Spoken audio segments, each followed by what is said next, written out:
Maraming nagbabahagi ng kwento tungkol sa mga naging karanasan nila sa kulam, barang at pati na rin sa mga aswang. At ako'y lubos na nagagalak sa magandang pagtanggap ninyo sa mga istorya ni Lola Telang. Nakakataba ng puso kapag nababasa ko ang mga comments ninyo. Nagpapasalamat din ako sa mga like at share ng ating mga listener. Para naman masubaybayan ninyo ang ating mga bagong istorya, huwag po sana ninyong kalilimutang mag-subscribe sa ating channel. Magandang araw sa inyong lahat at maligayang pakikinig sa isa na namang kapanapanabik na istorya. Malusog at maganda ang katawan ng anak niyo. Mapungay ang mata niya. At habang tinititigan ko siya, nagiging magaan ang pakiramdam ko. Ingatan ninyo ang bata. Palakihin ng maayos. At huwag hayaang makihalubilo sa mga batang may ugaling masama. Turuan niyong matakot sa Diyos. Darating ang panahon na gagamitin siya ng Panginoon para iligtas ang mga taga-baryo. Susubukan ng kadiliman na mahikayat siya sa kasamaan, ngunit kailanman hindi magwawagi ang kaaway sa mga taong malakas ang pananampalataya sa Diyos. 5 taon na si Karim ngayon at nasa college naman si Estel. Mapapakinggan ninyo rito sa kwento ang pagsalakay ng balbal at bangkilan sa kanilang baryo. Dito nyo rin matutunghayan ang unang pakikipaglaban ni Karim sa aswang at kung paano siya nakaligtas sa halimaw. Estel! Estel! Nasaan na naman ba ang anak mo? Sinabi ko na sa kanya huwag munang umalis ng bahay at walang maiiwan kay Karim. Kailangan kong pumunta sa bayan para dalhin ang sinangag na manina in order ni Maring Elena. May inutos ka ba sa kanya? Nagpakuha ako ng daon ng balunggay sa bakanting lote. Parang gusto kong kumain ng tinolang manok ngayong gabi. Saka huwag kang masyadong maingay at natutulog si Karim. Baka magising sa lakas ng boses mo. Tanghaling tapat kumakasigaw ka sa bintana. Parang naglalako ka ng paninda. Ang mabuti pa, umalis ka na ngayon. Ako nang magbabantay sa bata. Pauwi na rin naman ang anak mo. Hihintayin ko siyang dumating bago ako umalis. May pagpupulong ngayon sa munisipyo. Kailangan nandun ako. O sige, aalis na ako. Magbilin ka sa anak mo na huwag siyang aalis ng bahay. Kung saan-saan niya kinakaladkad ang kapatid niya. Nung isang araw, nakita kong kasama niya si Karim. Nabalitaan niya lang na may bagong libing na bangkay sa may sementeryo na kinalkal ng aswang. Aba, nakiusyoso na agad. Usap-usapan din ang pagsalakay ng balbal sa isang bahay dyan sa kabilang ibayo. Nagkataong walang kasama yung babae nang inatake sa puso. Ayun, naamoy agad ng halimaw ang sariwang katawan ng biktima. Kinabukasan, nakita na lang ng kaanak na nagkalat ang dugo sa sahig. Halos maubos ang parte ng katawan ng babae. Pati lamang loob niya. Hindi pinalagpas ng balbal. Mas nakakatakot daw na uri ng aswang ang balbal. Sa itsura pa lang, kikilabutan ka na. Hindi sila pangkaraniwang aswang na nakikita natin. Saka, wala silang pinipiling lugar. Basta naaamoy na nila ang bagong kamamatay lang, sinusunggaban na nila agad. Kahit sa lamayan, pumapasok sila. Kaya kung akala ng karamihan, sa kaluluwa lang dapat matakot tuwing may lamay, aba mas matakot sila sa balbal. Nay! Tay! Alam niyo ba, may nakitang bangkay na lalaki malapit sa tulay. Kararating lang daw galing Maynila. Hinala nila, biktima siya ng aswang. Wakwak ang dibdib at wala na ang lamang loob niya. Napadaan ako kanina sa tindahan ni Aling Maming Nabanggit niya na may nakita raw na balbal ang mga tagabantay ng nicho sa sementeryo kaninang madaling araw. Nakakatakot daw pala ang mukha ng balbal. Tapos, ang sabi pa niya, may nangunguha daw ng mga bata. Isinasakay sa puting na van. Dinudukot nila para makakuha ng pera sa magulang. Kaya nga, nagmamadali ako umuwi baka biglang dukutin si Karim. Bilib naman talaga ako sa'yo, anak. Mas nauuna ka pa sa ibabalita ng TV at dyaryo. Matagal na ang balita tungkol sa puting van na yan. Nagtataka naman ako, bakit sa probinsya pa sila mag-iikot? Wala namang pangtubo sa mga tao rito. O sige na, dalhin mo na yan dahon ng malunggay sa kusina at bantayan mo ang kapatid mo, ha? Aalis lang ako. Baka bago maghapunan na ako makabalik. Iluto mo na rin yung tinolang manok para pagdating naman ng tatay mo kakain na lang tayo. Ikaw na munang bahala rito. Huwag mo munang papayagang maglaro sa labas si Karim. Naiintindihan mo? Naiwan ang dalawang magkapatid sa bahay. Sa ilalim ng kanilang puno ng mangga, mahimbing na natutulog sa papag si Karim habang nasa kusina naman si Estel. Maya-maya lang, may napansin siyang babaeng nakadungaw sa harapan ng kanilang bakod. Tinititigan niya ang kapatid. Pupuntahan sana niya nang mapansin siya ng babae. Kaya bigla itong umalis. Sino kaya ang babaeng yun? Ngayon ko lang siya nakita. Parang dayo at galing Maynila. Maganda siya at bagay sa kanyang mahabang buhok. Artistahin ang kanyang itsura. Ay, siguro, nakyutan lang sa kapatid ko. Mukha kasi siyang anghel lalo na kapag natutulog. Mag-aalas 4 na ng hapon nang magising si Karim. Napaupo muna sa papag bago kinuha ang tirador na nasa ilalim ng unan. Binitbit ang paboritong knapsack na regalo pa ng ninong niya. Pumasok na sa loob ng bahay. Nakita niya ang kapatid na si Estel sa kusina at nilapitan niya ito. Gising ka na pala. Halika, tulungan mo akong tanggalin ang mga dahon na malunggay sa tangkay. Tinola ang ulam natin mamayang gabi. At teka sandali. Bakit bitbit mo na naman ang knapsack mo? Saan ka na naman pupunta, ha? Kagigising mo lang. Balak mo na namang umalis, ha? Hindi ka pwedeng lumabas ng bahay. Dito ka lang. Gusto mo ba akong pagalitan ni nanay? Nasermo na nga ako nung 1 linggo dahil sinasama daw kita sa mga lakad ko. Maya-maya lang darating na sila. Ayoko maabutan kang wala rito sa bahay. Maglalaro lang po kami ni Renzo sa tapat ng bahay natin. Hindi naman talaga kami pwedeng lumayo kasi pinagbawalan siya ng nanay niya na pumunta sa palaruan. May nangunguha daw ng bata. Tsaka magpapaturo siya kung paano gumamit ng tirador. Binilihan daw siya ng tatay niya ng tirador sa katurumpo Payagan niyo na ako. Diyan lang naman po kami sa labas. Sige na po. Hay nako, huwag mo tigas ang ulo. Hindi nga pwede kahit sa tapat pa ng bahay. Matuto kang makinig sa ate mo, ha? Yayain mo lang si Renzo dito at dyan kayo maglaro sa bakuran natin. O kaya, manood na lang kayo ng TV. Yung madalas niyong panoorin, yung Superbook. May matututunan pa kayo sa storya. Sige na, dalhin mo na ang knapsack mo sa kwarto at ako na magsusundo kay Renzo. Paglabas ng pintuan ni Estel, nakita niyang nagkakagulo ang mga kapitbahay sa kalsada. Umiiyak si Aling Merta at pasakay na ng tricycle ang kanyang asawang si Mang Nano. Bakit? Anong nangyari? Bakit umiyak si Aling Merta? Saan pupunta si Mang Nano? Aling Maming! Aling Maming! Bakit nagkakagulo ang mga tao? Nawawala ang anak nilang si Renzo. May nakakita sa kanya kaninang umaga dyan sa palaruan. Isang matandang lalaki daw ang kumuha sa kanya. Nagpakilalang kamag-anak ng bata at kararating lang galing abroad. Kaya hinayaan na lang nilang isama siya. Nagpamudbud pa nga raw ng tsokolate sa mga batang naglalaro doon. Kaya nag-aalala na si Aling Merta dahil hanggang ngayon hindi pa umuuwi ang anak. Saka wala naman silang kamag-anak na nasa abroad kaya lalo siyang nataranta at nag-iiyak. Papunta ngayon si Mang Nano sa munisipyo para ipaalam kay kapitan ang nangyari. Nakadungaw si Karim sa maliit nilang gate habang pinakikinggan ang usap-usapan ng mga kapitbahay sa labas.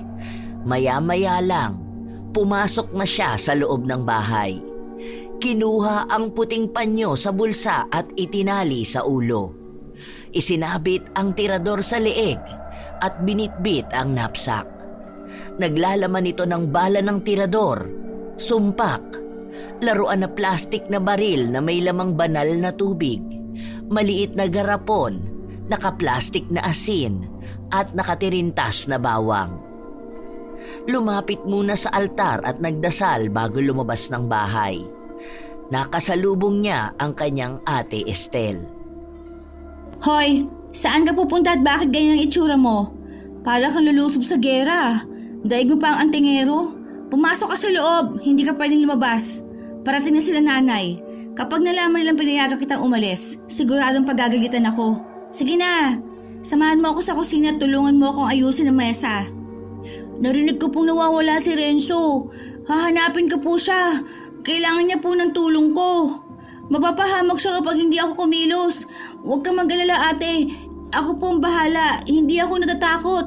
Kumpleto po ako sa gamit tsaka suot ko ang porcelas na binigay ni Mamberto. Hoy, pwede ba? Tumigil ka nga. Paano kung hindi aswang ang dumukot sa kanya? Mas nakakatakot nga kung tao ang kalaban mo dahil baka baril ang itutok sa'yo. Ilang taon ka na ba? 5 taon ka pa lang. Hindi ka pa nga pumapasok sa eskwela, parang ang dami mo nang nalalaman. Minsan ka lang nakakita ng antingerang pumatay ng aswang, iniisip mo na kayang-kaya mo na rin gawin ang ginagawa nila. Kapag nakita ka ni nanay na ganyan ang itsura mo, siguradong hindi matutuwa yon. Sige na, tulungan mo na lang ako sa kusina at maya-maya lang darating na sila. 6:00 na ng gabi nang dumating ang mag-asawa. Magkakasabay silang kumain ng hapunan. Maririnig ang tunog ng paghigop ng sabaw nilang mag-anak. Sadya naman talagang masarap ang tinola, lalo na kapag malamig ang panahon. Ang sarap ng pagkakaluto mo ng tinola, anak. O sige, kumain lang kayo. Ubusin na natin ang ulam. Huwag na kayong magtira at espesyal ang magiging hapunan natin bukas. Mag-iihaw ako ng isda. Nakahuli ang ninong nanding nyo ng malalaking tuna kaninang madaling araw. Wala pa nga akong maisip na pananghalian bukas. Hapunan agad ang iniisip mo. Hoy Estelle, siguradong nakarating na sa'yo ang kaguluhan kanina sa labas. Nawawala daw si Renzo yung anak ni Aling Merta. Hanggang ngayon wala pang balita kung nasaan siya at sinong dumukot sa bata. Kung aswang man ang kumuha sa kanya, mas dapat tayong mag-ingat. Bantayan mong mabuti ang kapatid mo Iwasan muna ang paglalabas ng bahay. Simula nang dumating ang bagong kapitan sa munisipyo, dumarami ang mga nabibiktima ng aswang. Pakiramdam ko, pinababayaan na lang nilang manggulo ang mga halimaw sa baryo natin. Kaya naman, hindi tumitigil ang mga antingerong turuan ng mga bagong kasapi. Napapansin ko, pabata ng pabata ang sumasali sa grupo namin. Kung sa bagay, mas mabuti na rin na habang maaga, matutunan na ng mga bata kung paano lumaban sa mga aswang. Siya nga pala, dumating ang kaibigan ng pinsan ni Maring Elena. Naghahanap ng sasakyan papunta sa kabilang bayan. Mamimili daw ng palayok na iuuwi sa Maynila. May kilala ka ba na pwedeng arkilahin bukas? Anong oras ba niya kailangan? At saka, magkano naman ang ibabayad niya? Total, wala akong gagawin bukas. Bakit hindi na lang ang tricycle ko ang gamitin kung kukonti lang ang bibilhin niya? Kilala ko nagbabantay sa palayukan. Pwede kong tawaran ng mga mapipili niyang palayok. Sabihin mo kay Maring Elena, ako na lang. Sayang din yun. Pambili rin yun ng bigas at ulam. Aba oo nga Bakit hindi ko agad naisip na pwede pala ang tricycle mo?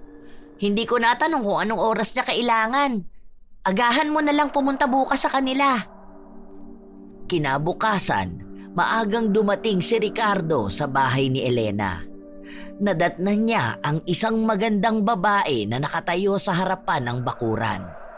Matangkad at balingkinita ng katawan. Mahaba at maitim ang buhok. Makinis ang kutis niya. Pinagmamasdan ang paligid. Nakatingin sa mga batang naglalaro sa kabilang kalsada. Ilang sandali pa, nakita niya nang parating si Elena. Uy, Ricardo! Napasadya ka! May kailangan ka ba? Teka, nagkausap ba kayo ni Maring Soledad? Nagpapahanap kasi ako sa kanya ng sasakyan para maihatid ang kaibigan ng pinsan ko sa kabilang bayan. Siya nga pala. Siya si Amelia. Babalik na siya sa Maynila, sa Makalawa. Lahat ng nakausap ko na taga rito hindi sila pwede ngayon at may mga lalakarin daw. Baka pwede mo siyang tulungan. Kaya nga ako nagpunta rito dahil nabanggit sa akin ni Soledad na kailangan mo ng sasakyan. Kung kokonti lang bibilhin niya, ako na lang ang maghahatid sa kanya. Wala akong gagawin ngayon kaya pwede ko siyang samahan. Nako, mabuti kung ganon. O sige ha, bahala na kayong mag-usap kung magkano sisingilin mo sa kanya. Anong oras ba ang alis ninyo, iha? Mas maganda sana kung maaga ang punta ninyo doon para maaga rin ang balik ninyo. Mahirap magpagabi sa daan. Kabilugan pa naman ang buwan ngayon. Dadaan kasi kayo sa tulay bago makapunta sa kabilang bayan. Alam kong hindi naniniwala ang mga taga Maynila sa aswang pero sasabihin ko na sa'yo na totoo ang aswang at maraming nilalang na nagkalat dito sa baryo namin. Lalo na sa tulay na dadaanan ninyo. Kailan lamang may nabiktima na naman sila. Hindi sa nananakot ako, iha, pero wala talagang pinipili ang mga halimaw na yan. Sayang ang ganda mo kung magpapakain ka lang sa kanila. Ikaw talaga, Elena. Huwag mo naman takutin si Amelia. Kaya bibihira na ang mga taga Maynila pumapasyal dito dahil sa kumakalat ang chismis na maraming aswang sa lugar natin. Amelia, mas maganda sana kung maaga na lang tayo umalis. Kailangan ko ring umuwi bago mag-alas 6. Wala kasing kasamang pamilya ko sa bahay. Okay lang ba na pagkatapos ng pananghalian tayo umalis? May mga aasikasuhin lang ako ngayong umaga. Saka, hindi rin ako pwedeng magpagabi dahil marami pa akong lalakarin. May pinabibigay ang uncle ko kay Kapitan kaya kailangan ko ring sumaglit sa munisipyo. Huwag kayong mag-alala, konti lang naman ang bibilhin ko. Bago dumilim, makakabalik na tayo. Yun naman pala eh. O sige, babalik na lang ako mamaya. Tamang-tama, may oras pa ako para mapalitan ng mga gulong ng tricycle ko. Malapit lang ang bahay namin. Hintayin mo na lang ako. Pagkatapos kong kumain ng tanghalian, pupunta na ako agad dito. O sige, Maring Elena. Aalis muna ako. Mag-aalauna na ng hapon nang dumating si Ricardo. 1 oras pa nga siya pinaghintay ni Amelia. 2:00 ng hapon na sila nakaalis. Habang binabaybay nila ang daan, ramdam ni Ricardo ang lamig ng hampas ng hangin sa kanyang katawan kahit mataas pa ang sikat ng araw. Ilang sandali pa, biglang sumama ang kanyang pakiramdam. May naaamoy siyang mabaho. Para ako nasusuka. Wala naman kaming dalang bulok na karne pero parang nanggagaling yun sa loob ng tricycle. Imposibleng si Amelia ang naaamoy ko. Napakaganda niya at mukhang mayaman. Siguradong hindi siya gumagamit ng peking pabango. Siguro may nadaanan lang kaming patay na hayop. Kaya biglang umalingasaw ang amoy. Amelia, sandali lang ha. Medyo sumama ang sikmura ko. Para ako naduduwal. May naamoy ako kanina habang binabagtas natin ang daan patungo rito. Wala ka bang naaamoy? Napakabaho talaga. Huwag ka nang bumaba. Baka pag naisuka ko na, magiging maayos ng pakiramdam ko. Pagkatapos niyang sumuka sa talahiban, pabalik na siya ng tricycle nang biglang tumambad ang hubad na katawan ni Amelia. Tinititigan niya si Ricardo.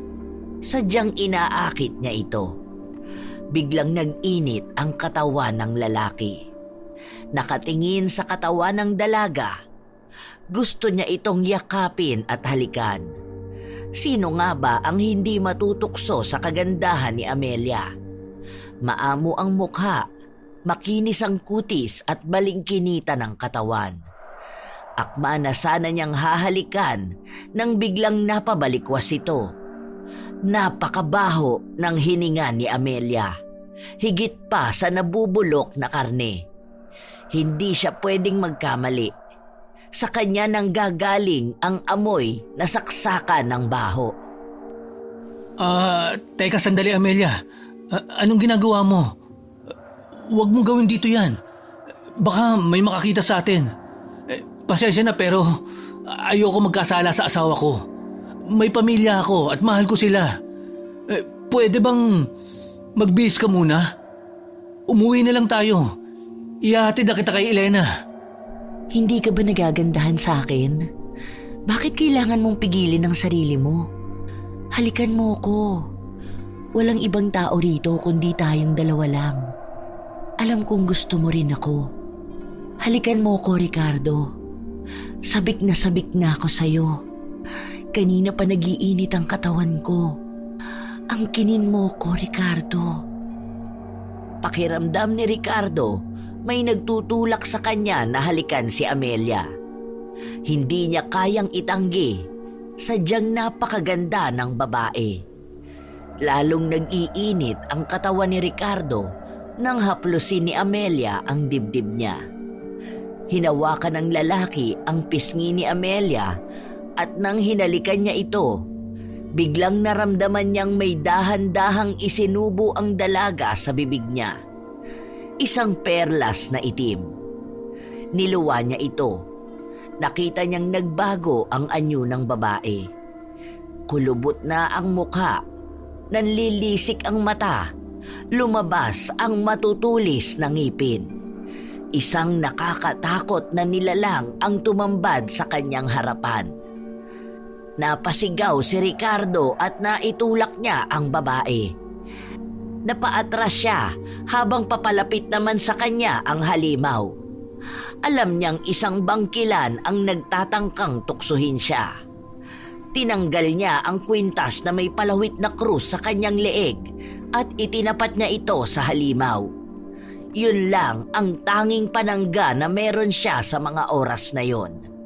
Isang makapangyarihang sandata na maaaring makapatay sa aswang. Nakakakilabot na sigaw ang narinig sa buong paligid. Biglang nanginig ang katawan ng nilalang. Tinakpan niya ang umuusok na mukha at tumalikod ito. Walang takot na nilapitan ni Ricardo ang aswang. Maya-maya lang, biglang humarap sa kanya ang halimaw at hinawakan ang pisngi niya gamit ang matutulis na daliri nito. Naglabas ang bangkilan ng nakakasukang hangin. Galing sa bunganga nito at ibinuga sa mukha ng lalaki. Nakakaramdam na siya ng pagkahilo. Tuluyan na siyang nawalan ng malay. Akmang wawakwakin na ng halimaw ang dibdib ni Ricardo nang may biglang paparating na motorsiklo. Ilang oras ang nakalipas, nagising na lang si Ricardo na nasa loob na siya ng pagamutan. Ang sakit ng ulo ko. Anong nangyari sa akin? Bakit nasa ospital ako? Anong ginagawa ko rito? Soledad, paring Anding, anong nangyari? Wala kang malay nang matagpuan ka ni paring Nanding. Mabuti na lang napadaan siya sa tulay. Nakita niya yung babaeng nag-arkila sa'yo. Yung kaibigan ng pinsan ni Maring Elena na si Amelia. Ayon sa kanya, nagmamaneho ka raw ng tricycle nang bigla ka raw nahilo. Mabuti na lang at mabagal ang takbo ninyo. Kunti, baka tuluyan na kayong naaksidente sa daan. Ang sabi ng doktor, dehydration daw ang dahilan kung bakit ka nawala ng malay. Kulang ka sa tubig, pare. Alam mo naman, sobrang init ang panahon ngayon. Dapat, lagi kang may dalang tubig. Hindi na siya tumuloy sa bayan para bumili ng palayok. Dinala muna kita rito sa ospital bago ko siya inihatid sa munisipyo. Sinundo ko na rin ang asawa mo para malaman niya ang nangyari sa'yo. Hindi ka naman nagkukulang sa tulog. Kumain ka naman kaninang tanghali. Palagi kang may dalang tubig tuwing aalis. Ngayon lang nangyari sa'yo yan Hindi ko alam. Wala talaga akong matandaan. Kanina ko pa iniisip pero wala pumapasok sa utak ko. Ang tanging naaalala ko, papasok na kami sa tulay nang itigil ko ang tricycle. Hindi ko na alam ang sumunod na nangyari. Si Amelia. Nasaan si Amelia? Siya ang kasama ko kanina. Baka may nalalaman siya. Bakit hindi niyo siya tanungin? Yun lang ang naikwento niya sa amin. Wala na siyang nababanggit pa. Magpasalamat tayo sa Diyos dahil kung hindi nakita ni Nandig ang babaeng yon, hindi ka madadala sa pagamutan. Wala namang gamot na nireseta ang doktor para inumin mo kaya pwede ka na raw umuwi. Kinagabihan, nasa bahay na ang mag-anak. Katatapos lang nilang kumain ng hapunan. Nagpaalam muna sandali si Ricardo na aalis. Dadaan lang saglit kila Nanding. Ilang sandali pa, may kumatok sa kanilang pintuan. Si Amelia. Magandang gabi. Ako si Amelia, yung nag-arkila ng tricycle ninyo kanina. Nakalimutan kong iabot sa asawa ninyo ang bayad. Nagmamadali kasi ako kanina eh. Kailangan kong puntahan si Kapitan.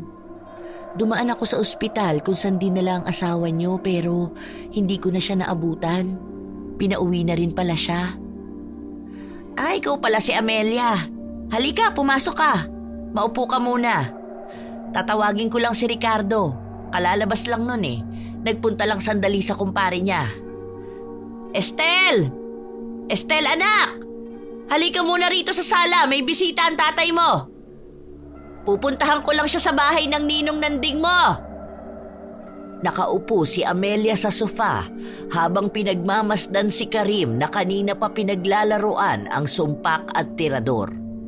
Nagulat na lang ang babae nang biglang itinutok ng bata ang tirador sa kanya.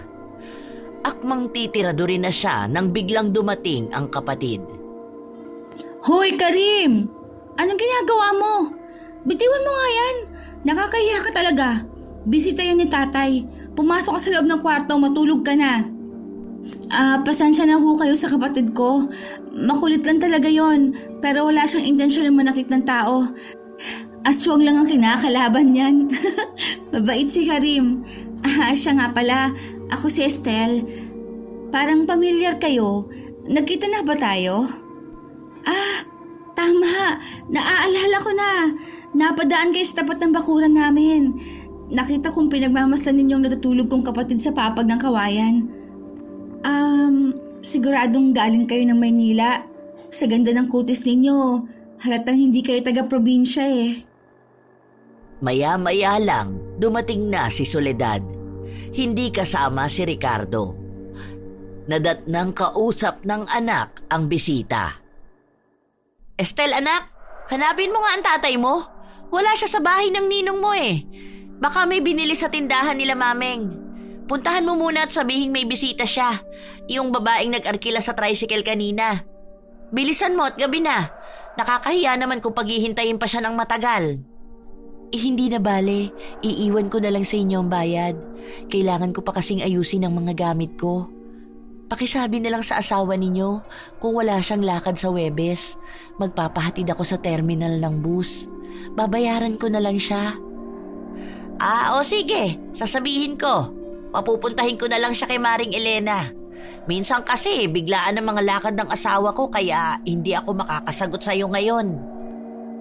Nang makaalis si Amelia, hindi mapalagay si Estel.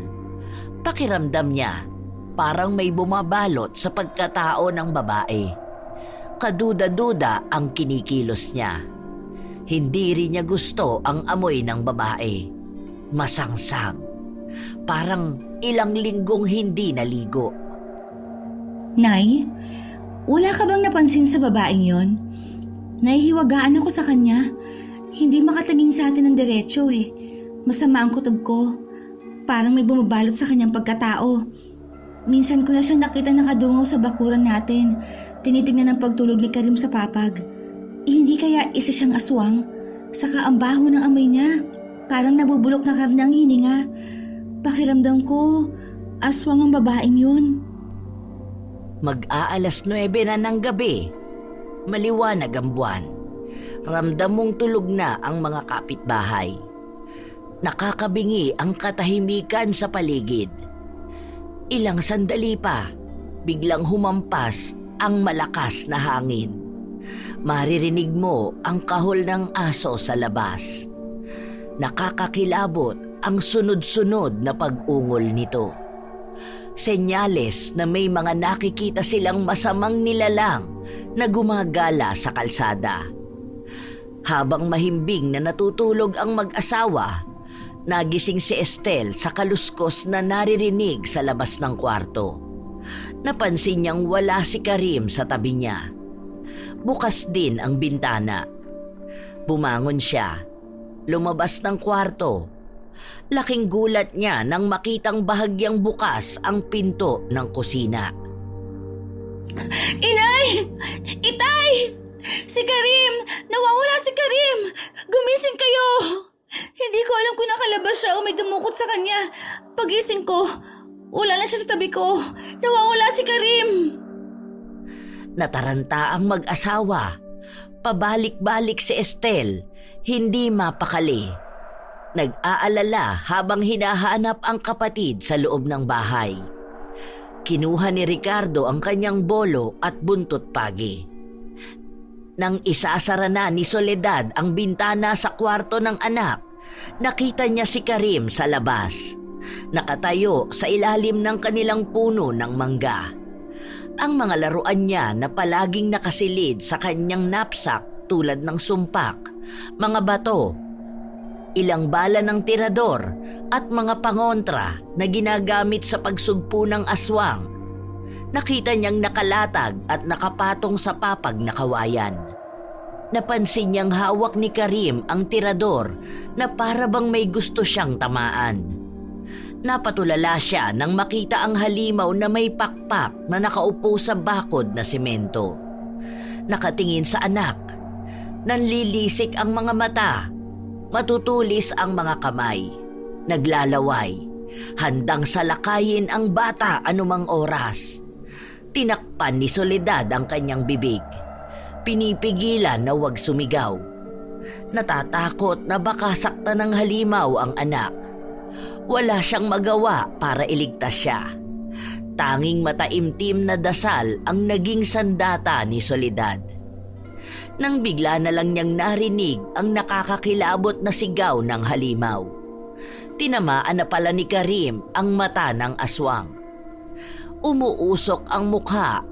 Nararamdaman ang hapdi dulot ng batong tumama sa kanya. Pero binaliwala ito ng halimaw. Kanina pa siya naglalaway. Hindi nawawala ang pananabik niya sa bata. Alam niyang sariwa at malasa ang lamang loob na makakain niya ng mga oras na yon. Kinuha ni Karim ang nakatirintas na bawang at isinabit sa kanyang leeg. Napaatras ang aswang. Hindi niya inaasahan yon. Ngunit napangisi lang ito at tumawa. Lumipad papunta sa kinaroroonan ng bata at itinulak niya ito hanggang sa napahiga sa lupa.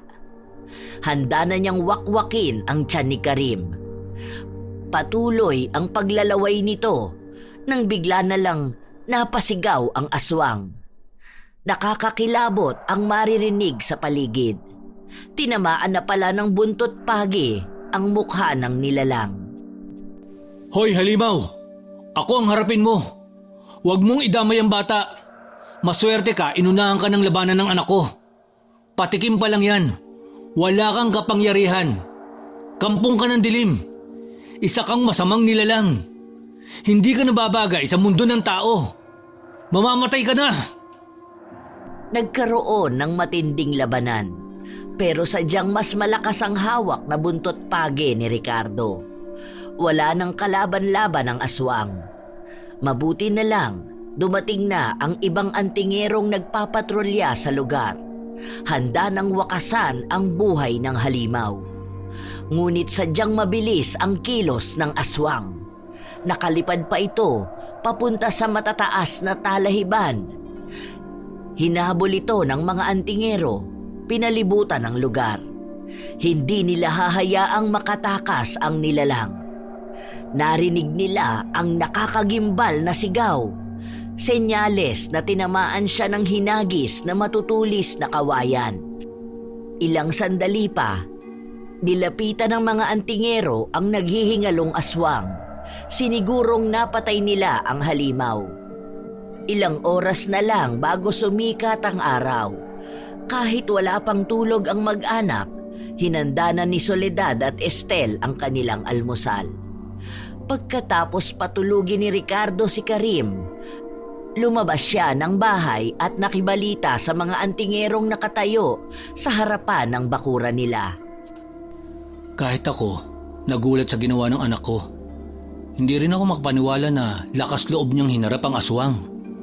5 taon pa lang siya pero may mga nalalaman na kung papaano labanan ng aswang. Hindi man lang siya nakaramdam ng takot. Hindi man lang siya umiyak. Hindi niya naiintindihan na may nakaabang na panganib. Wala siyang kamalay-malay na anumang oras pwede siyang kainin ng aswang. Sa palagay ko, napapanahon na para matutunan niya ang mga nalalaman natin. Walang kasigurduhan kung kailan sasalakay ang mga halimaw. Kailangan maging handa tayo. Matalino si Karim. Sa murang edad, alam niya ang ginagawa niya. Kahit ako, hindi ko maiisip na ilublob ang bala ng tirador sa banal na tubig at irolyo sa butil ng asin bago niya tiradorin ang halimaw. Pinabilib ako ng anak mo. Ngayon, naiintindihan ko na. Kaya pala dala-dala niya ang kanyang knapsack kahit saan siya magpunta. Hindi ko man lang tinatanong kung ano ang laman nun. Mga panlaban sa halimaw pala ang nakasilid sa bag niya. Minsan, nakita kong tinuturuan ni Karim ang mga kalaro niya kung paano tamaan ang latang nakasabit sa sanga ng puno gamit ang tirador at sumpak. Sa mga ikinikilos ng anak ko, hindi lang ito basta laro. Isa itong paghahanda sa kung ano ang gagawing pagsalakay ng mga halimaw sa ating baryo. Lihim na nakikinig pala si Soledad sa usapan nila. Hindi na siya nagulat sa mga narinig niya sa magkumpare. Kasi naman, may mga napapansin din siyang kakaiba sa ikinikilos ng bunsong anak, pati na ang mga hilig nitong gawin. Sino ang makakapag-isip na sa edad na 5 taon, makakahiligan niyang lumuhod sa altar at magbuklat ng Biblia? Kahit hindi pa niya nababasa ang mga salitang nakasulat, natutuwa siyang buklatin ang bawat pahina nito. Ilang sandali pa, tinawag na ni Soledad ang asawa. Ricky, paring Nanding, naghanda ako ng almusal. Dito na kayo magkwentuhan sa loob. May hinanda akong daing na bangos, saka pritong itlog. Sabay-sabay na tayong kumain. Hindi na mare. Sa bahay na lang ako kakain. Salamat na lang. Hinihintay din ako ng mag-iina ko. Siya nga pala. Nagpapahatid si Amelia sa terminal ng bus bukas ng hapon. Yung nag-arkila kay paring Ricardo. Sayang naman kung tatanggihan ko. Pambili rin ng bigas at ulam. Oo nga pala. Nakalimutan ko sabihin. Nagpunta yung babae kahapon. Inabot sa akin ang bayad sa pag-arkila ng tricycle mo. Magpapahati din sana pero dahil wala ka, hindi rin ako makasagot. Kaya siguro si paring Nanding na lang ang pinakiusapan. Pero sa totoo lang, nahihiwagaan ako sa babaeng yun. Parang meron siyang tinatagong kakaiba sa kanyang pagkatao. Maganda naman ang itsura niya pero ang nakapagtataka, hindi siya makatingin ng diretso habang kinakausap kami ni Estel. Iniisip namin na baka isa siyang bangkilan. Alam mo na, mapanlil lang ang kanilang itsura. Ang kagandahan nila ang ginagamit para makapang-akit ng tao lalo na ng mga kalalakihan. Kung tama ang kutob namin, kailangan ninyong mag-ingat. Kahit siguro sinong lalaki, mabibighani sa ganda ng babaeng yon.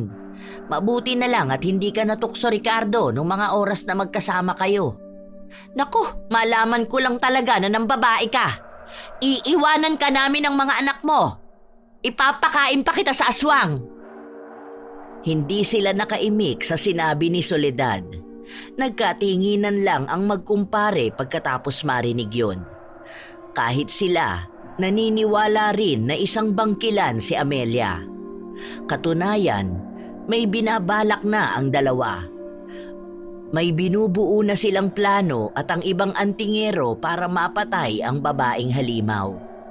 Bago pa man nangyari ang pananalakay ng aswang kagabi, na ikwento na ni Ricardo sa kumpare ang lahat ng naaalala niya nung magkasama sila ni Amelia. Nabanggit din niyang inakit siya at inaming natukso sa kagandahan ng babae. Hindi niya akalain na sa kabila ng kanyang kagandahan, higit pa sa nabubulok na bangkay ang hininga nito. Nakakasuka at talaga namang nakakahilo ang amoy. Kaya naman, nagdesisyon ang magkumpare na wag na lang sabihin kay Soledad at mananatili na lamang na lihim ito para na rin maiwasan ang pag-aaway ng mag-asawa. Ilang sandali pa, magkakasabay na silang kumain ng almusal. Mahimbing pa rin ang tulog ni Karim, kaya hindi muna nila ginising. Ikaw naman, Estel, magkasama kayo ni Karim sa kwarto. Hindi mo man lang napansin na bumangon ang kapatid mo? Kabilin-bilinan ko na bantayan mo siya. Sa mga ikinikilos niya nitong mga nakaraang araw, kahit ako, nahihirapan ng pigilan ng mga bagay na ginagawa niya. Magpasalamat tayo sa Diyos at ligtas siya. Hindi siya pinabayaan ng mga anghel na nakapaligid sa kanya. Sa mga pagkakataong dumating ulit ang panganib, dapat lang na maging alerto at mabilis ang kilos. Pero siyempre, dapat din pag-isipang mabuti ang bawat galaw. Dahil sa isang pagkakamali lang, maaari maunahan tayo ng halimaw.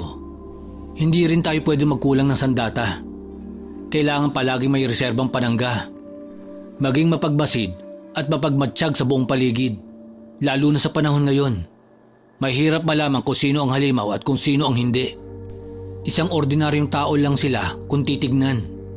Pero ang totoo, may bumabalot na kadiliman sa kanilang pagkatao. Puro pangontra sa aswang ang laman ng bag ni Karim. Daig niya pa mga binatilyong antingero dito sa lugar natin. Anak, ikaw ang madalas na kasama niya. Masyado mong kinakaladkad ang kapatid mo kapag may lakad ka o nakikiusyoso sa mga kapitbahay. May mga napapansin na rin ako mga kakaiba sa kanya. Pakiramdam ko hindi na siya nabibilang sa isang ordinaryong bata. Oo nga po. Hindi ko nga rin po maintindihan kung saan niya kinukuha ang mga ideya na yan eh. Nakikinig lang naman siya kapag may nakakausap akong mga kapitbahay. Nakikipaglaro sa kapwa niya bata. Pinakita niya sa akin ang laman ng bag na madalas siyang bitbitin kapag umaalis siya o kaya nagpupunta sa palaruan. Tinanong ko siya, bakit palagi niyang dala-dala to? Ang sagot ba naman niya, may mga halimaw daw na manggugulo sa mundo. Maraming kaaway pero kakaunti lang ang gustong lumaban. Nang marinig ko yon, nagulat talaga ako. Saan niya napupulot ang mga katagang yun? Kinilabutan tuloy ako. Para siyang matanda kung magsalita. Isang hapon, mayabang nang ikinukwento sa akin na may tinirador siyang aswang sa palaruan. Hindi raw itsurang aswang pero alam niyang halimaw yun. Nagiinit daw ang palawit na krus sa kanyang pulseras kapag nasa paligid lang ang masasamang nilalang. Saan nga pala niya nakuha ang pulseras na suot niya kanina? Ilang araw ko na rin napapansin na suot niya yon. Naalala niyo ba si Mang Berting? Ang matandang antingero nagpunta nung bininyagan si Karim? Bago po siya napaslang ng aswang noong nakaraang linggo, nakita namin ang matanda sa may palaruan. Lumapit sa amin at isinuot ang pulseras kay Karim. Ingatan mo ang pulseras na yan. Ang palawit na krus ang gagabay sa iyong paglalakbay. Marami kang masasaksihan na hindi mo inaasahan. Masasagupa mo ang pinakamabagsik na halimaw na gumagala sa baryo. Mapagtatagumpayan mo ang lahat ng laban at may pagkakataong makakaranas din ng matinding kabiguan. Pero sa kabila ng iyong pagdadaan ng hirap at hamon, tanging ang krus na yan ang magsisilbing tagapagtanggol mo sa mga masasamang elementong magtatangkang manakit sa tao. Darating ang panahon na ipapasa mo ito sa karapat-dapat at handang lumaban sa mga halimaw na gumugulo sa daigdig ng tao. Tandaan mo, kailanman hindi magtatagumpay ang kasamaan. Kabutihan ng puso mo at kapangyarihan ng Diyos ang magliligtas sa mundo. Habang nakikinig ako sa sinasabi ni Mang Berting, nakita ko ang kanyang mga mata. Maluha-luha at nababalutan ng kalungkutan. Nararamdaman na niya siguro na mamamatay siya at kailangan nang ilipat sa ibang pulseras. Napansin kong nakatitig lang sa kanya si Karim. Pinapasok sa utak lahat ng sinasabi ng matanda, kaya simula nang ibigay sa kanya ang pulseras, hindi na tinanggal sa kamay niya. Napakabata pa niya para sumabak sa ganitong sitwasyon. Kampo ng kadiliman ng masasamang nilalang na yan. Kung ikaw nga na madalas makipaglaban sa aswang, nakakaramdam na ako ng takot na baka may mangyaring masama sa'yo. Sa anak pa kaya natin? Hindi pa ako handa, Ricardo. Huwag mo siyang isasama sa mga lakad ng mga antingero. Hayaan natin siyang lumaking normal tulad ng mga ordinaryong bata. Ilang taon na lang papasok na siya sa eskwelahan. Yun na lang muna ang dapat niyang pagtuunan ng pansin. Wala rin tayong magagawa. Hindi natin pwedeng pigilan ang anak natin sa gusto niyang gawin. Lalo na kung ito ay para sa kaligtasan ng lahat. Bilang ama, hindi rin ako papayag na sumabak ang ating anak sa isang laban na hindi niya pinaghahandaan. Nandito ako para gabayan siya sa mga gagawin niya. Kung sakaling dumating ang panahon ng pagtutuos, laban sa mababangis na halimaw, naniniwala akong malaki ang may tutulong ni Karim para masugpo ang mga masasamang elemento. Dumating na ang araw na ihahatid ni Nanding si Amelia sa terminal ng bus.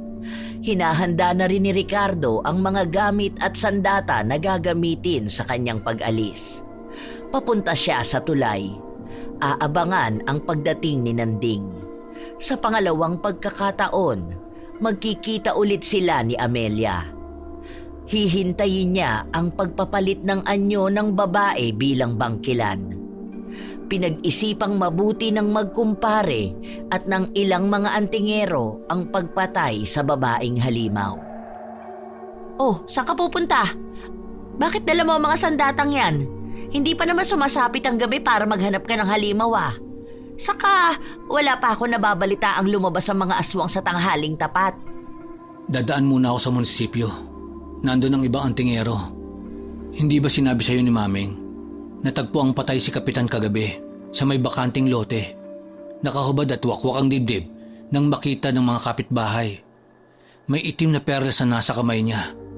Mabuti na lang, hindi niya ito naisubo.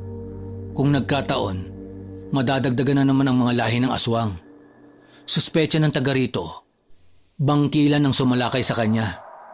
Maaga ang pagpapatrolya namin mamaya. Ikaw muna ang bahala rito. Huwag muna kayong lalabas ng bahay. Delikado at mapanganib. Siya nga pala, kinuha ko na mga bawang sa kusina. Tinirentas ko at ginawa kong kwintas. Mabuti na yung siguradong hindi makakalapit ang mga aswang sa akin. Si Karim, bantayan niyong mabuti. Baka makalabas siya ng hindi niyo namamalayan. Ilang sandali pa, nakarating na si Ricardo at ang ibang antingero sa maliit na tulay kung saan inaabangan ang pagdaan ng tricycle ni Nanding sakay si Amelia. Mahigit 1 oras na silang naghihintay nang may narinig silang nakakakilabot na sigaw ng aswang ilang metro lamang ang layo sa kanilang kinaroroonan. Nagtakbuhan ang mga antingero patungo sa pinanggagalingan ng ingay. Tumambad sa kanila ang umuusok na katawan ng babaeng halimaw habang hawak-hawak pa ang mainit-init na bituka ng tao. Hindi na sila nag-aksaya ng oras. Binato ni Ricardo ang matulis na kawayan sa dibdib ng halimaw hanggang sa bumaon ito sa katawan ng puno ng balete. Sinabuyan ng asin at banal na tubig hanggang sa tuluyan ng mamatay ang nilalang. Sa di kalayuan, narinig nila ang naghihingalong boses ni Nanding. Nakita nilang nakabulagta siya sa talahiban. Naliligo sa sariling dugo, wakwak ang dibdib, nakatirik na ang mga mata nito. Pinipilit magsalita kahit nahihirapan ng huminga. Nanding, dadalhin ka namin sa pagamutan. Pilitin mong lumaban. Lumaban ka. Hindi ka pwedeng mamatay. Ang sasakyan! Kunin niyo ang sasakyan! Kailangan madala si Nanding sa ospital. Bilisan niyo! Kumilos na kayo! Nanding! Pare, naunahan ako ng aswang. Si Amelia, Isa siyang bangkilan. Mukhang nakahalata ang babae. Sa loob pa lang ng tricycle. Habang nagmamaneha ko, winakwak na ang dibdib ko. Hindi ko na malayang nagbago na pala ang anyo niya. Halimaw siya, pare. Nawalan ako ng kontrol. Hindi na ako nakaporma. Pero nagawa ko pa namang lumaban, pare. Yung kwintas ko na may palawit na krus, pare. Naiabot ko sa kanya. Akala ko, pare, hindi na ako makahinga. Hindi ko na kaya. Nabigo akong patayin siya, pare. Pare, ang mga anak ko, ang mga anak ko, Hindi mo kasalanan. Patay na ang aswang, pare. Kailangan mong lumaban. Kailangan mong mabuhay. Kailangan ka ng pamilya mo. Huwag kang mamamatay. May misyon ba tayo? Nanding! Nanding! Ilang sandali pa, hindi na naririnig ang tibok ng puso ng magiting na antingero. Tuluyan na siyang binawian ng buhay.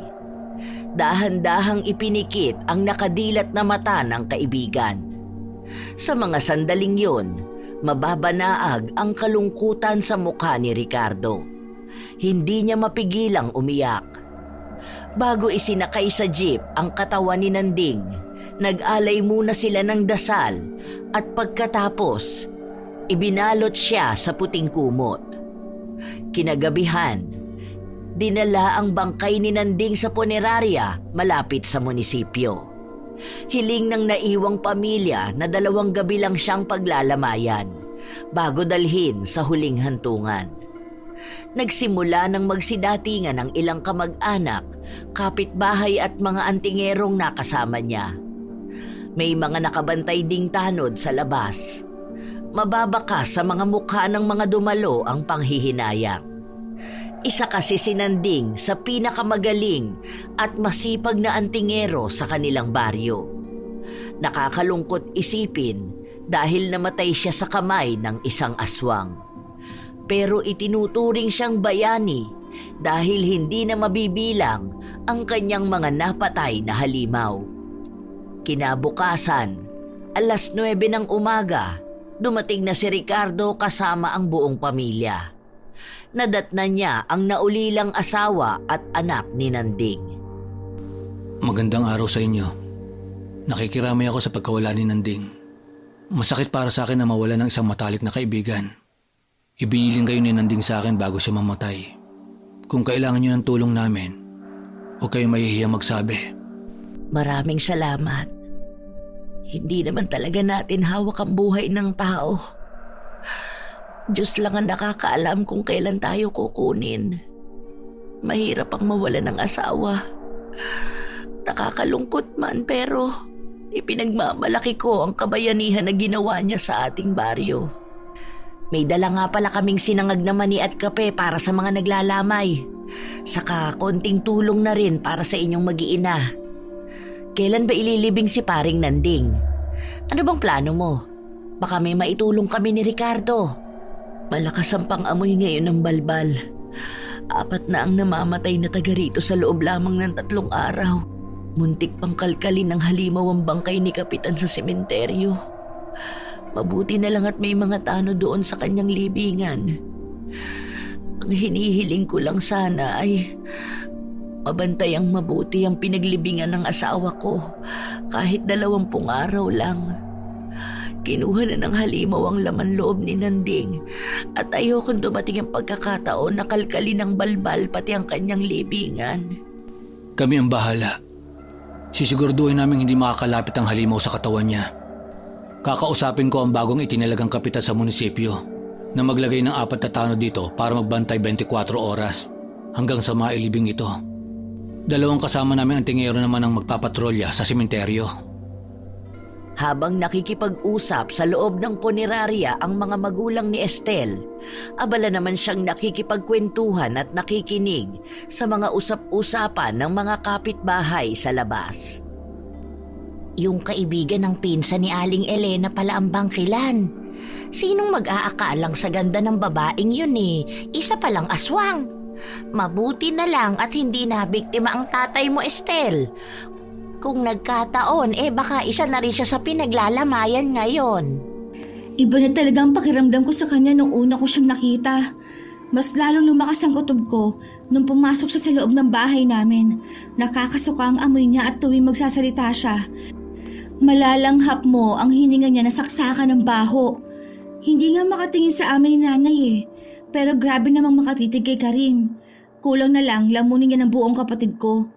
Pero napakabuti ng Panginoon dahil hindi napahamak ang pamilya ko. Siya nga pala, hindi pa nakikita si Renzo. 3 araw na siyang nawawala. Baka naman hindi aswang ang dumukot sa kanya. Kasi kung aswang yun, dapat nakita na rin ang bangkay niya sa gubat o dito sa mga talahiban natin. Hindi kaya kinain na ang buong katawan ni Renzo, kaya hindi siya mahanap. Pero kahit damit o gamit niya sa katawan, hindi makita. Ay, nakakalungkot naman. Ilang araw nang aburido ang mga magulang niya sa kahahanap sa kanya. Ipagdasal natin na sana buhay pa ang batang yun at naligaw lang sa kabilang ibayo. Grabe naman kasi ang mga naglalabasang uri ng aswang ngayon. Padami na ng padami. May mga napapatay naman pero may bagong nagsusulputan. Hindi mo na nga alam kung sino at kung gaano karaming aswang ang nakatira sa mundo. Ang pagkakaalam ko, tuwing sasapit lang ang kabilugan ng buwan sila lumalabas. Kahit pala tanghaling tapat, gumagala sila sa kalsada at nagagawa pa nila magbago ng anyo. Kaya nga palagi kong sinasabi sa'yo, yang kapatid mong si Karim, kapag hindi mo binantayan ang kilos niya, siguradong mapapahamak yan. Napansin ko lang kanina pa umiikot ang mata. Malakas ang pakiramdam niya kapag nasa paligid lang ang aswang.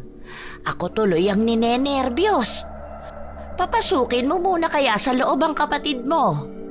Hindi na rin kami magtatagal, Aling Maming. Mauuna na kami umuwi at magluluto pa ako ng pananghalian. Dadaan lang muna kami sa palengke sandali. Malapit na kasing maubos ang mga rekado namin sa kusina Sandali at magpapaalam lang kami kay Aling Rosario. Pagkatapos nilang magpaalam, naglakad na ang magkapatid sa palengke. Ilang metro lang naman ang layo nito sa punerarya.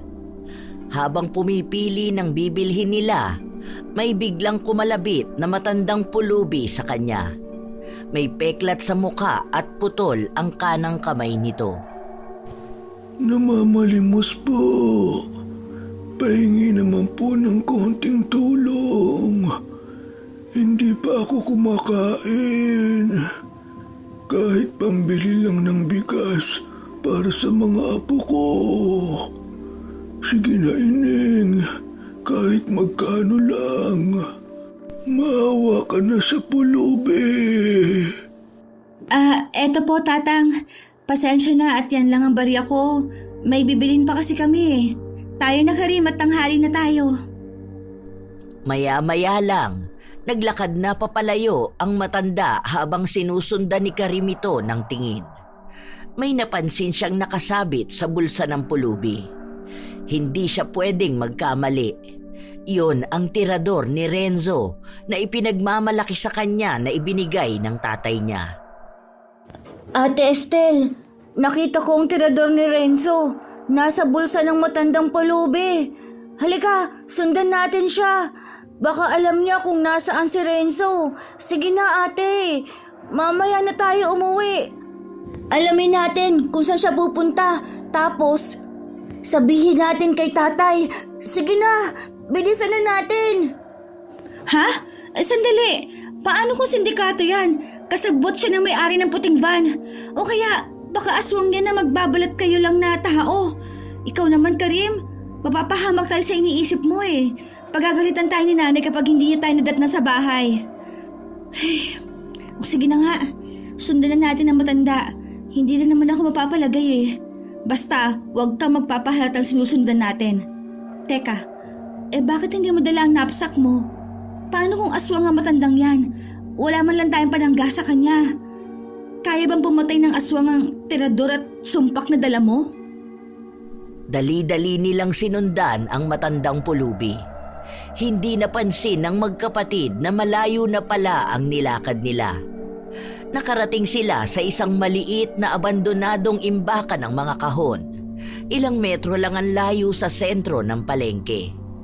Nakakita sila ng malaking drum at doon sila nagtago habang pinagmamasdan ang kilos ng matanda. Bago pumasok ang pulubi sa bodega, nagmamasid muna siya sa paligid. Tinitingnan kung may kaduda-dudang mga mata na nakatingin sa kanya. Ang mabuti pa, humingi na tayo ng tulong sa polis. Sila na ang bahalang magtanong sa matanda kung nasaan si Renzo. Mapanganib kung papasok tayo sa bodega na yan. Hindi natin alam kung sinong nasa loob. Dumaan muna tayo sa munisipyo para magsumbong kay Kapitan. Saka baka nandun pa sila tatay sa punerarya. Mabuting malaman niya kung anong natuklasan natin tungkol sa matandang pulubi. Halika na, umalis na tayo. Hindi pa rin kumikilos si Karim. Nag-iisip kung ano ang dapat gawin. Parang hindi niya naririnig ang sinasabi ng ate niya. Ilang sandali pa, nagulat na lang si Estel nang biglang tumakbo ang kapatid papunta sa bodega. Karim! Karim, bumalik ka rito! Ano ba yan? Ano na ngayon ang gagawin ko? Bakit pa kasi pumayag ako sundan ng matandang pulubi na yun eh? Teka, hihingi na lang ako ng tulong pero hindi ko pwedeng iwan si Karim. Baka kung anong gawin na matanda sa kanya. Diyos ko, huwag niyong pababayaan ang kapatid ko. Tulungan niyo ako makapag-isip. Hindi ko alam ang gagawin ko. Maya-maya lang, tumakbo na rin si Estel papunta sa kapatid. Ayaw niya nang awayin ng kapatid sa ginawa niya dahil baka hindi siya makapagpigil at mabatukan pa niya ito. May nakita silang bintana. Bahagyang basag ang salamin nito. Sumilip si Estel. Kahit madilim, mapapansin ang maraming lumang kahon na magkakapatok. Nakita niya ang batang si Renzo. Nakahiga sa sahig. May konting tirang pagkain at tubig sa tabi niya. Para makuha ang atensyon ng bata, hiniram ni Estel ang sumpak ni Karim. Nilagyan ng bala at bahagyang ipinasok ang sumpak sa maliit na butas ng salamin. Nararamdaman ng bata na parang may tumama sa paa niya. Napabangon siya at napatingin sa bintana. Kahit nasisilaw sa sikat ng araw, alam niyang may nakasilip sa kanya. Lumapit siya at nakilala niya ang taong bumato sa kanya. Tuwang-tuwa siya nang makita ang kaibigan niyang si Karim. Ilang sandali pa, biglang narinig ni Renzo ang pag-ubo ng matandang pulubi. Ramdam niya ang mga yabag na papunta sa kanya. Patakbong sinalubong niya ang pulubi at itinulak ito. Nagkaroon siya ng pagkakataong makalabas ng bodega. Tara, takbo! Bilisan niyo! Huwag kayong lilingon sa likod! Bilisan niyo tumakbo! Tulong! Tulong! Tulungan niyo kami! Manong! Manong! Ang matandang pulubi! Daron siya sa lumang bodega! Puntahan niyo doon! Siya ang dumukot kay Renzo! Bilisan niyo! Baka makatakas yung matanda! Maya-maya lang, nakaagaw ng atensyon ang pagsigaw ni Estel. Napansin sila ng mga taong nasa palengke, pati na ang mga namimili doon. Agad namang pinuntahan ng mga kalalakihan ang bodega. Naabutan nila ang pulubi. Hindi na pumalag ang matanda. Hinuli siya at agad nilang dinala sa istasyon ng pulis. Samantala, dumiretso sina Estel at ang dalawang bata sa punerarya. Nadatnan pa nila ang magulang na nakikipag-usap sa naulilang asawa ni Nanding. Laking gulat ng mag-asawa nang makita nilang kasama si Renzo. Kasama niyo si Renzo? Saan niyo siya nakita? Sinong kasama niya? Bakit hingal na hingal kayo? Saan ba kayo nanggaling? Tubig! Bigyan niyo sila ng tubig! Estelle, anong nangyari? Bakit niyo kasama si Renzo? Nakita namin siya sa lumang bodega malapit sa palengke habang namimili kami. Napansin ni Karim na nakasabit ang tirador ni Renzo sa bulsa ng matandang pulube.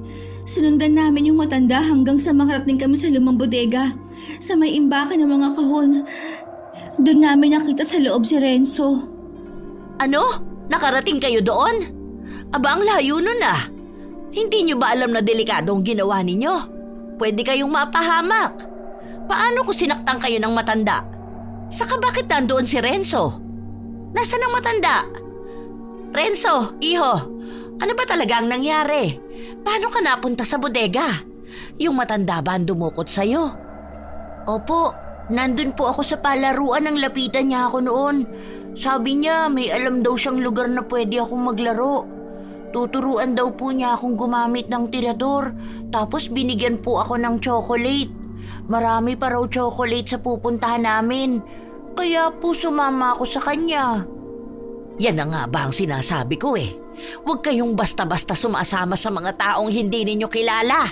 Hindi dahil binigyan kayo ng candy o bagay na gusto nyo maniniwala na kayo. 3 araw ka nang nawawala at labis ang pag-aalala sa'yo ng mga magulang mo. Mabutit hindi ka sinaktan ng matanda. Akala nga ng lahat kinain ka na ng aswang Palagi po akong binibigyan ng pagkain ni Tatang. Hindi niya po ako ginugutom. Masarap po yung pinapakain niya sa akin. Kaya lang, ayaw niya na akong pauwiin kahit na umiiyak ako. Pag tumakas daw po ako, ipapakain niya ako sa aswang. Ano? Napakasama niya? Hindi ba niya alam ang pakiramdam ng isang magulang kapag nawawala ang anak? Kung may problema siya, huwag siyang mandadamay ng bata. Sino ba yung pulubing tinutukoy ninyo? Taga rito ba sa baryo natin o dayo lang na galing sa kabilang ibayo? Baka naman may atraso ang magulang mo dun sa matanda. Malalaman natin yan. Sigurado may malalim na dahilan kung bakit dinukot si Renzo. Pupunta ako sa istasyon ng pulis. Kailangan ko malaman ang totoong pagkatao ng matanda. Sumama ka na rin, Soledad. Estelle, umuwi na kayo. Renzo, sumama ka na sa kanila. Anak, huwag mong iiwanan si Renzo sa bahay nila kung wala doon si Merta at Nano. Ilang sandali pa, nakarating na sila sa istasyon ng pulis. Nagkaharap sila ng matandang pulubing dumukot sa bata. Namumukhaan ni Ricardo ang matanda. Ang peka sa muka at ang putol na kamay ang magpapatunay na kilala niya ang pulubi. 20 anyos pa lang siya noon nang una silang magkita. Natatandaan niyo ba ako? Ako ang binatang sinalakay ng asbo. Hindi ko makakalimutan ang tagpong yon nang iniligtas niyo ako sa halimaw. Naglalakad kami ng barkada ko nang may makasalubong kaming malaking aso. Akala ko, ordinaryong aso lang pero biglang nagbago ang anyo. Nakakakilabot ang itsura. Yun ang unang pagkakataon na nakakita ko ng halimaw. Nagtakbuhan sila. Naiwan ako mag-isa. Takot na takot. Walang gustong lumapit para tumulong. Nag-aalangan na baka sila ang sunggaban ng asbo. Papalapit na sa akin na biglang hinarangan niyo ang nilalang. May buntot pagi kayong dala. Pero bago pa man tumama sa katawan ng aswang ang buntot pagi, nahablot niya ang mukha niyo gamit ang matutulis niyang kuko at hinatak ang kamay niyo. Nakita ko kung paano sumisirit, tumitilamsik ang sariwang dugo na nanggagaling sa naputol niyong braso. Kahit napakalakas at napakabangis ng asbo, hindi kayo tumigil na labanan nito. Kahit na hinang-hina na ang katawan niyo. Dumating ang lolo ko gamit ang bolo. Tinagpas ang likod ng halimaw. Binudburan ng asin hanggang sa tuluyang mamatay ang nilalang.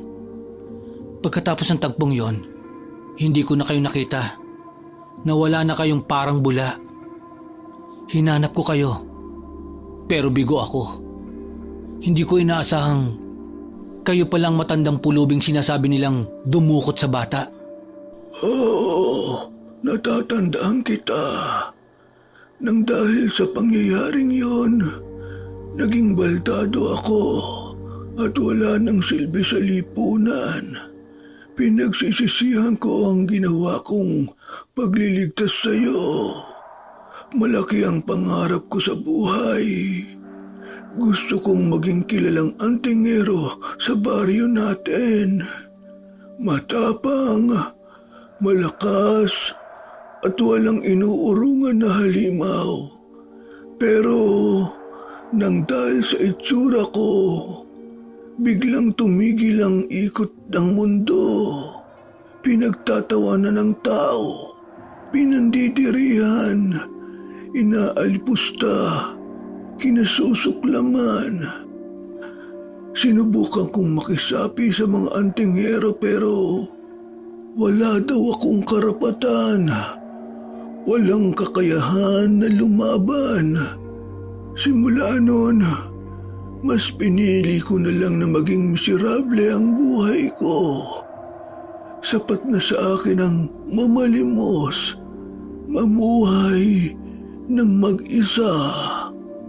Napakalaki ng utang na loob ko sa inyo. Ang pagkakaligtas niyo sa akin, ang naging daan para tumulong ako sa pagsugpo sa mga halimaw. Sa tuwing maalala ko ang ginawa niyo sa Asbo, namumuo ang galit sa aking puso. Kaya kapag nakakapatay ako ng aswang, naiisip ko ang kabayanihan niyo. Hindi man ako naging saksi sa pagkakaligtas ninyo sa asawa ko. Gusto kong magpasalamat.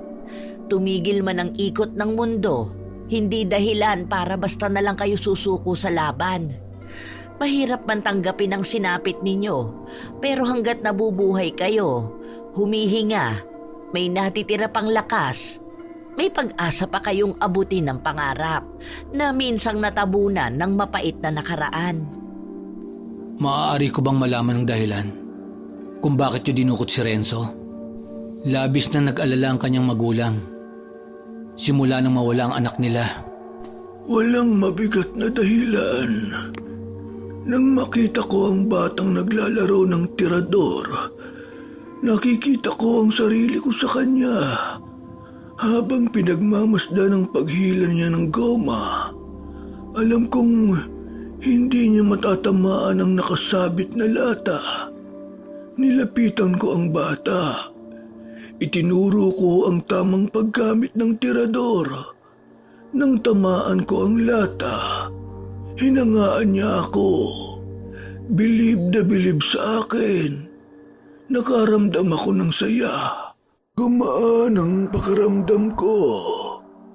Pangarap din pala ng bata na maging sikat na antingero. Niyaya ko siya na sumama sa akin. Nangakong ituturo sa kanya ang lahat ng nalalaman ko. Nakuha ko kaagad ang tiwala niya. Sa murang edad, nakita ko kung paano siya porsigidong matuto. Matalino, madaldal, malakas ang loob, matapang. Yan ang hinahangaan ko. Kaya naman, nagdesisyon akong ampunin siya. Ako ang magpapalaki sa kanya. Ituturing ko siyang parang tunay na anak. Pero sa kabila ng lahat, nakaramdam ako ng pagkabigo. Hindi pala ganun kadali. May sarili siyang magulang at mahal na mahal niya. Kapag naririnig ko siyang umiiyak, imbis na maawa, galit ang namumuo sa puso ko. Pinalaki siyang may takot sa Diyos. Alam niya kung ano ang tama at mali.